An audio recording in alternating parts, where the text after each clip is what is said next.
एकदा व्हीपी सिंग इथे आले होते, त्यांनी हार्टचं ऑपरेशन केलं, त्यांना सह्याद्रीत होते ते मुक्कामाला, तेव्हा हे गेले काही लोक त्यांच्याकडे, त्यांनी विलासराव देशमुख त्यांनी स्टे देऊन दिला, पुन्हा 1.5-2 वर्ष काम बंद पडलं.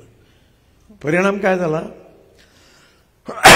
420 कोटीच्या प्रोजेक्ट करता मुंबईकरांना 1800 कोटी रुपये द्यावे लागले आणि तो टोलने व्याजासहित ते पैसे तर होणार.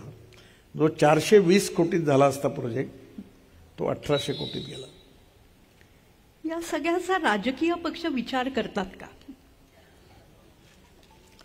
राजकीय पक्षाचा आणि विचाराचा काय संबंध आहे?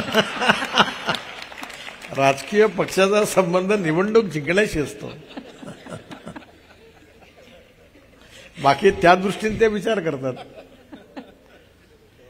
देशामध्ये विचार भिन्नतेपेक्षा विचार शून्यता ही सगळ्या क्षेत्रातली समस्या आहे. आणि खरं म्हणजे तुम्ही जे प्रबोधनाचं काम करता, मला याच्यात खरोखर आनंद आहे की प्रबोधन, प्रशिक्षण आणि संस्कार आपल्या शाळांमधून, गुरूंकडून निर्णय जे संस्कार प्राप्त होतात त्यातून माणसाला जीवन दृष्टिकोन प्राप्त होतो. आज दुर्दैवाने neither rightist nor leftist we are known opportunist हे राजकारणातलं सूत्र आहे. कोण कोण्या पार्टीत केव्हा येतात, केव्हा घुसतात, केव्हा बाहेर निघतात, कुठे जातात हे कोणीच सांगू शकत नाही.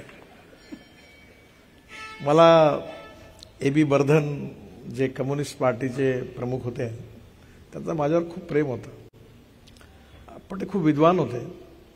आयुष्यभर ते कम्युनिस्ट पार्टीच्या शेवटीचा मृत्यू झाला, पण ते कधी त्यांनी आपल्या विचाराशी प्रामाणिक म्हणजे कॉम्प्रोमाइज नाही केला. म्हणजे मला नेहमी म्हणतो एखाद्या माणसाचे विचार कदाचित तुम्हाला पटत नसतील, पण त्या विचाराशी प्रामाणिक राहून आयुष्यभर त्याची किंमत चुकवून त्याच्याकरता जगणारी लोक ही आजही समाजात आपल्या सगळ्यांकरता आदर्श आहेत. लोकशाही मराठी ऐका, पहा, जागरूक रहा.